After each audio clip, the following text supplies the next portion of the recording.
Hello, this is Dr. Eric Bricker, and thank you for watching AHealthcareZ. Today's topic is Choosing Wisely and the ABIM Foundation. Now, Choosing Wisely is actually the official name of an initiative by the ABIM Foundation. And ABIM stands for the American Board of Internal Medicine.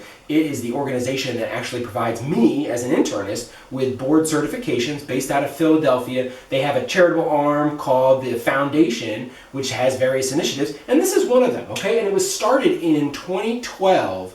And interestingly, it was done to promote conversations between doctors and their patients, or rather between patients and their doctors, so that the patients could choose care more effectively. Okay, so the fact that the ABIM is even doing an initiative to encourage better conversations between patients and doctors is interesting, okay? So this is a patient-focused initiative. All right, next up, why are they doing this? Because they want those decisions to be more evidence-based. They want those decisions to not duplicate tests or procedures. They want those decisions to not cause harm. And they want those decisions to be necessary. They want to stop all this unnecessary testing and procedures and medication from happening.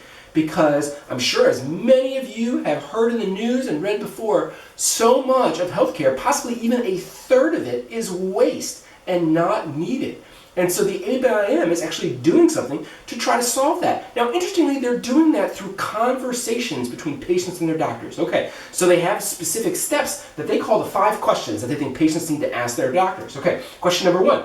Do I really need this test or procedure? Okay, interestingly, the very first question that they want patients to ask actually has to do with necessity. It has to do with need. Do I really need this? Number 2. What are the risks? Okay, so the second question gets right to that issue of harm.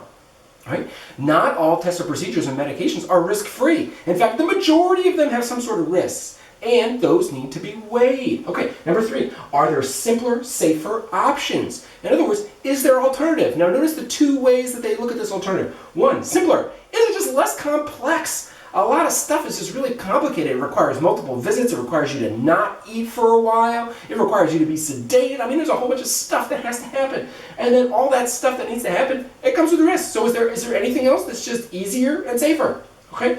Question number 4, what happens if I don't do anything? What if I just don't do anything? So the expression for this in medicine is called tincture of time. The human body is amazing at repairing itself. Our body repairs its own DNA. Our immune system automatically fights bacteria and illnesses and fungus, okay? It's an amazing thing. Now, does it need help from surgery or from medication? Of course it does. No one's not saying that.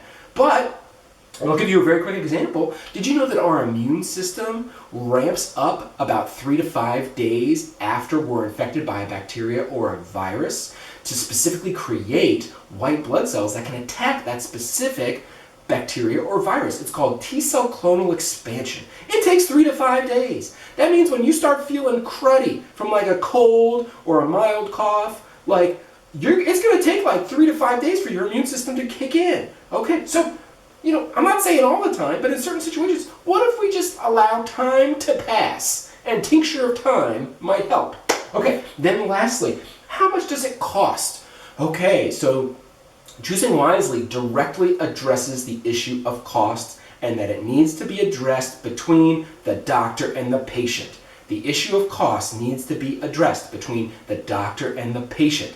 Now, there are voices out there that say, well, the doctor shouldn't even consider cost, or that should never even enter into the decision-making process between doctors and patients. And the ABIM Foundation and Choosing Wisely is saying, no, that is wrong. That there absolutely has to be that conversation. And it doesn't happen between the insurance company and the patient. It doesn't happen between some hospital administrator and the patient. It happens between the doctor and the patient.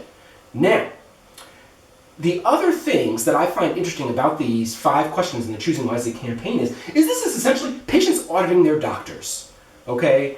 Now, I'm not going to get into whether that is or is not a good idea, but this is essentially patients auditing their doctors, which to a certain extent gets into the issue of pride.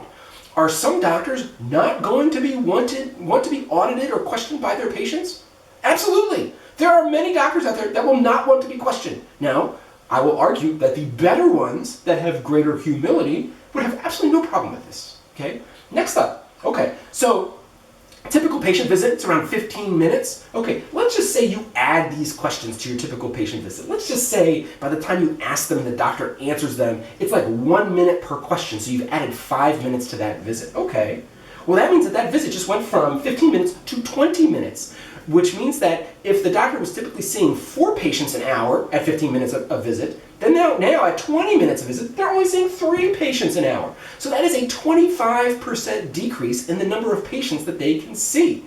And of course, they're not going to have necessarily all of these conversations with every single patient. But the point is that if you're a physician seeing patients, time is money. Like, are we seriously addressing the fact that there is going to be potentially a 25% decrease in physician revenue as a result of these questions? Now, maybe the physician is not explicitly thinking this, but at some point in their conscious or subconscious mind, this is impacting them. So I wanted to bring these 5 questions and the Choosing Wisely campaign to your attention. Like, overall, I think it's a fantastic initiative, and I thank you for watching AHealthcareZ.